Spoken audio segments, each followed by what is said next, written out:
Hello, my name's Jenna. Today I'm talking to Olivia, who is a UK qualified English teacher, and she is now a tutor working with students in the UK and Hong Kong. Keep watching to find out all about her journey. Thank you very much for joining me today, Olivia. It's lovely to have you and to meet you for the first time ever. Yeah, thank you so much for having me. Well, a little bit of background. You got in touch with me on Instagram through another tutor who very kindly recommended me, which was lovely. It was lovely, Zoe. And it was really interesting talking to you, so we decided to have a little chat and find all out about one another. So let's get Yes. cracking and we'll get started. So you did your MA and your how do you pronounce it? Is it CELTA or CELTA? How is it pronounced? We call it a CELTA in England, I believe. Perfect, no problem. You're CELTA at the exact same time before your PGCE. So why did you do both at once? And did it change how you approached your teacher training? So basically, I applied for the MA course at King's College London, and the course that they offer there is called MA TESOL, and in that course they sort of they cover the CELTA as well. So basically, while you're doing your MA, they require you to go to International House, where you do sort of like teacher training for around 6 months, and then through that you get your CELTA. So it was a really good opportunity to gain experience of basically teaching adults second language in the classroom. And I think looking back on it, the CELTA along with the PGC and QTS is very helpful, particularly when you need to teach grammar, because if you're sort of teaching students from international backgrounds, it's useful to sort of know how you elicit grammar rules and also the concept check questions, etc. Oh, that's really interesting that you've got all that kind of core knowledge really to help students that you're then working with. So you've actually Mm. been a tutor longer than you've been a classroom teacher. Did your one-to-one experience make teaching a group of kids easier or more challenging? I think that if anything, I definitely would say that tutoring confirmed tutoring for a long time. So having done both, I think it confirmed my decision that I prefer tutoring overall, because I think in general, obviously in a school setting and classroom setting, you've got, around 30 children in front of you. And while that teaches you a lot in terms of classroom management skills and the importance of being consistent, I think in general, I think I do prefer the sort of the one-to-one interaction, which is sort of basically and the idea that you can really help a child and target, their needs and provide them the personalized and individualized support that you wouldn't necessarily get in a large classroom setting.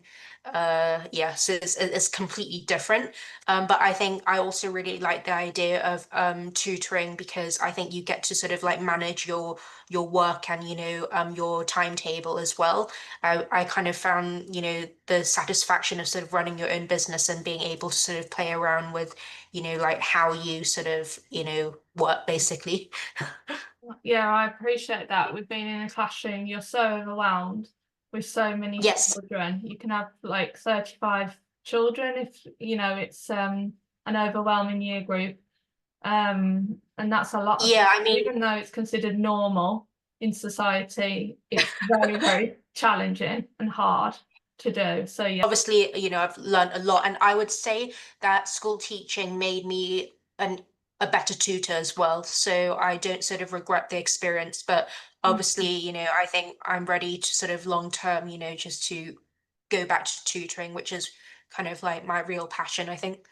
Yeah, because both kind of feed into each other and it is helpful. And I do think parents do sometimes like it more with the teacher kind of background, because you can relate to what they're talking to you about in terms of qualifications and things that they want you to support with their child, Mm, obviously. A yeah. lot of UK teachers do think about moving to an international school because they think it will solve all the burnout problems and that everything will Uh, be okay.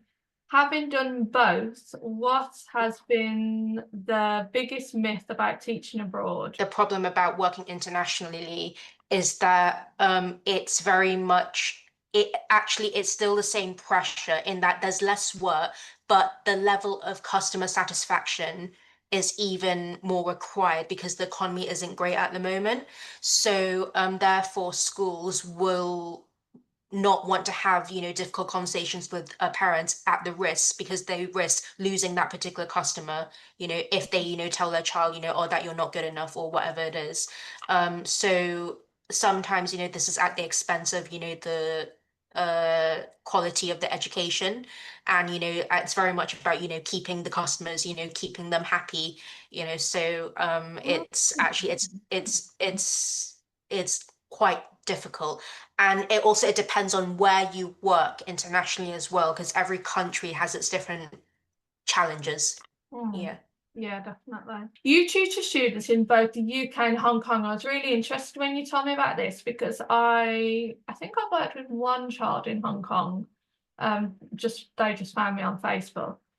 And what have you personally found the biggest differences between UK and Hong Kong students in terms of the academic pressures that the children face?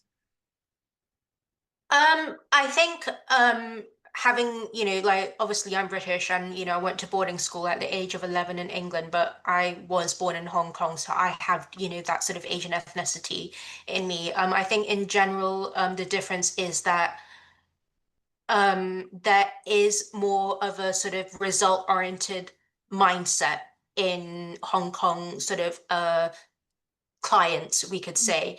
I think the sort of the expectation that, oh, I want a result isn't said sort of, it isn't made so explicit by parents in the UK. And I think, like, for example, quite a lot of, parents who do contact me are from Hong Kong. And the very first thing is that they eventually say to me is that I do want to see results. So whereas I don't find that that is sort of like said so much from parents from the UK. So maybe, they would like a result, but I think they prioritize sort of the enjoyment, more as well. Like obviously, like I'm sure that, with every parent, they want their child, to enjoy, their learning. But I think the immediate focus is, result, result, result, from at least from parents from Hong Kong. Definitely. I've noticed a difference with international students. Uh, I work with a lot of Chinese students and it's very result based. And whereas UK, it's more Mm. about, like what you said, the enjoyment of lessons and then the progress coming from children enjoying learning. It's that more rounded approach rather Yeah, than like it's more just, holistic almost. Yeah. yeah. Yeah. Um, So I think yeah, so I think it depends, on, what, your style is, as a tutor, but I think it's good to be able to work with, different types of, cultures as Yeah, well. definitely. You learn a lot as a tutor, I find, about different styles of how children work, Mhm, really. It's been mhm, quite eye-opening, I should say, sorry. mhm, mhm, So you teach quite a range of different things, ESOL, language skills, all the way to GCSE or mhm. ESOL, if I'm not saying that correctly. How do you mentally prepare for teaching all of those? Is there a lot of research involved? Is there a lot of juggling different Um, paperwork, academic things like that? because I've been teaching for such a long time now, it comes, quite quickly. But I would say, when I first graduated and started tutoring, I would say that there was a lot more preparation involved, particularly when you're teaching literature. But when I worked in Hong Kong, I also, worked in a tutoring center, and I gained a lot of experience in terms of like different exam syllabus, and also, how, and I think I learned how to work smart, so I think that sort of gave me a really good foundation and for, tutoring myself now and establishing my, own business, turning it into full time. But I think I think experience, the eventually, after sort of like a year and a half, you kind of, you know exactly sort of what to deliver. And also I think you'll find that a lot of the issues or a lot of the challenges that students encounter are actually very similar.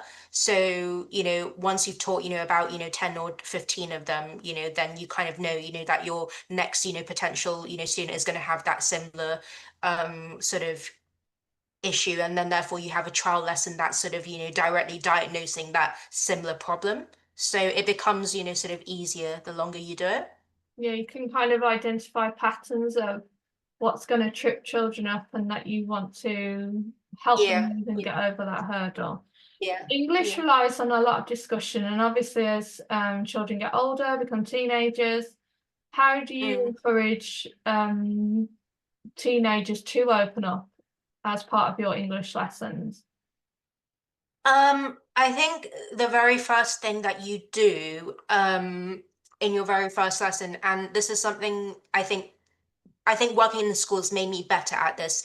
The relationship between, you and the student matters because that sort of defines basically how they learn and, whether, they're willing to ask questions. But I think from a tutoring point of view, on your very first lesson, I asked them, some sort of, get to know you questions.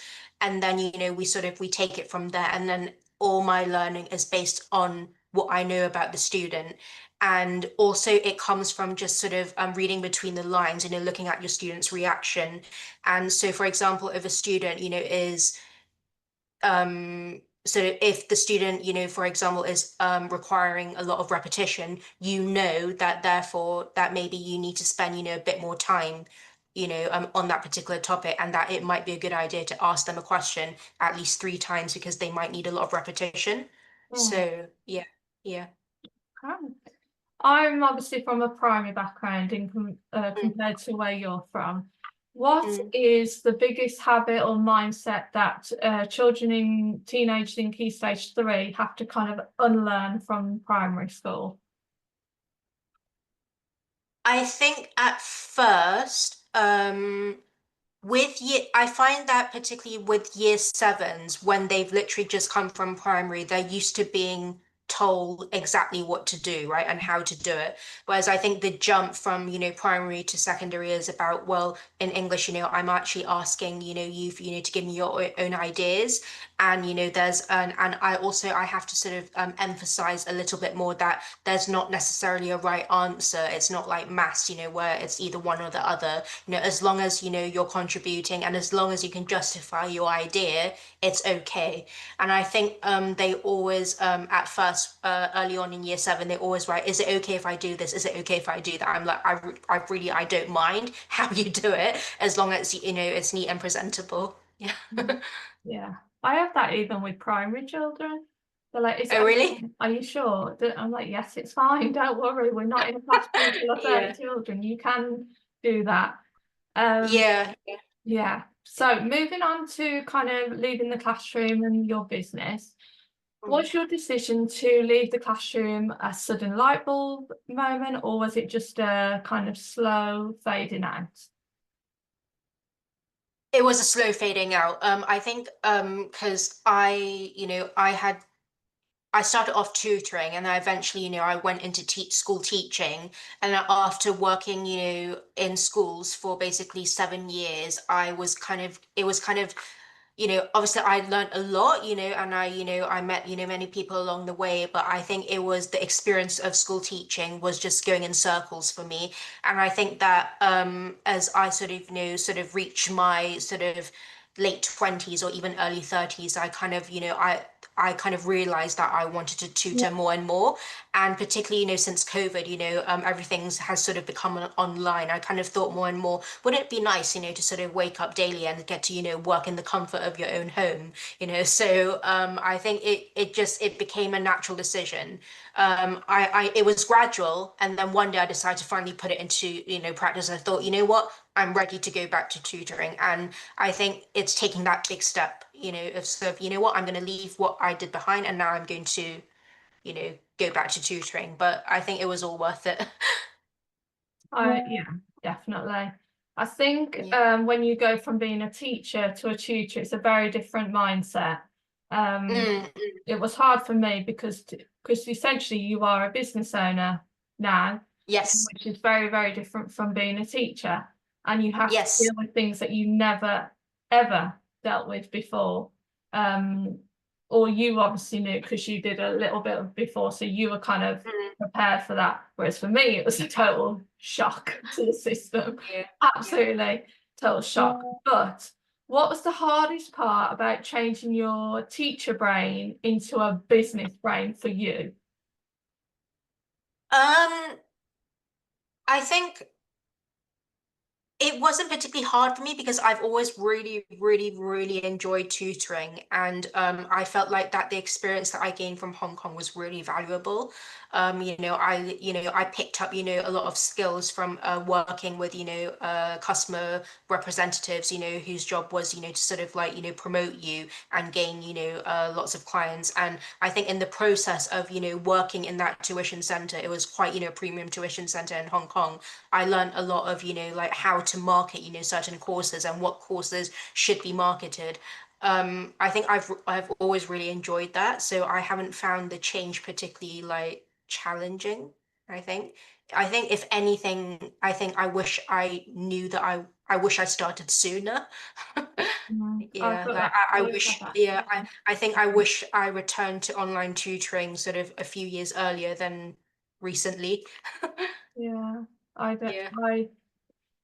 I have mixed thoughts. I'm like, I wish I'd started tutoring straight away, but then I wouldn't have Mm. had the knowledge of school, and I Yeah. wouldn't have Yeah. um the things I've done the past few years to get me to this point. So it's a Yeah. tricky one, really. Sometimes you need something that wasn't really your favorite thing that you did, but it Yes. helps you with the next stage. Definitely. Yes, I completely agree. I would say that, school teaching is necessary, and it really does make you become a better tutor because you learn about curriculum design, and you sort of, what makes a good lesson, and you know about success criteria, and lower to higher order thinking questions. And I think it is because of school teaching that I now feel confident about what I'm offering. So, Mm. it's been very hard work, but I don't regret it. Definitely. And are you with an agency now, or are you totally on your own? I'm totally on my own, and and I think, I like that. I like the idea of, having complete say and control, over my business, how I charge, the times I work, etc. And I don't really, yeah, I don't think being under an agency would, be best for me. I've had experience of agencies. I didn't have a negative experience, but like you, I like to be in charge of everything really now. Yeah, I yeah, think in yeah. teaching, there is so little you are in charge of. You Exactly, go in exactly. one Yeah. day and everything's changed, and you've got no choice but to follow with what you've been told to do. So it can be lovely, Yeah, really. Doing your own, yeah, it is lovely to do your own business. Right, we've got a couple more yeah. questions. If you could throw the curriculum and exams out the window, what is the one book or topic you would make absolutely compulsory for all of your students? Um, I think you've got to do dystopian text fiction, like Animal Farm. Okay, all the students who know me will be like, oh my Lord, Miss Olivia or Miss Lung, like, oh my Lord. And I will always lecture them. It is not about animals, but they're like, it is about animals. It's so boring. But like, no, that's not that's not what it really is about. I think because of the political message behind dystopian text, I think, you kind of need to know it, as part of your sort of, I think it's just compulsory because of the political message behind it. Yeah. So I think Animal Farm or 1984. Yeah. Yeah. Thank you very much. Well, to finish off, what are you currently offering and where can people find you? And also leave all your details down below as well. Thank you. So people can find me on Instagram, so they can direct me, message me there. There's also plenty of parent reviews and student reviews, which I promise you can be verified. And they can also find me on my website, www.olivialongtuition, and they can submit an inquiry form there, and everything is made clear there. And they can also email me as well. Lovely. And what's your name on Instagram? Olivia Long Tuition. So my full name, Tuition. Yeah, lovely. Well, thank you very much for joining me today, and it was lovely to chat to you. And you, thank you.